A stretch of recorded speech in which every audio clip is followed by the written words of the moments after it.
К моменту взрыва самолеты удалились от эпицентра на 50 километров.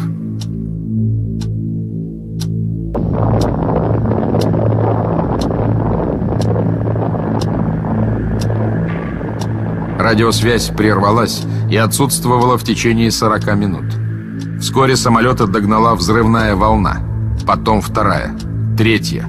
Свечение над местом взрыва было ослепительным и долгим. Ядерный гриб достиг высоты 65 и диаметра 95 километров.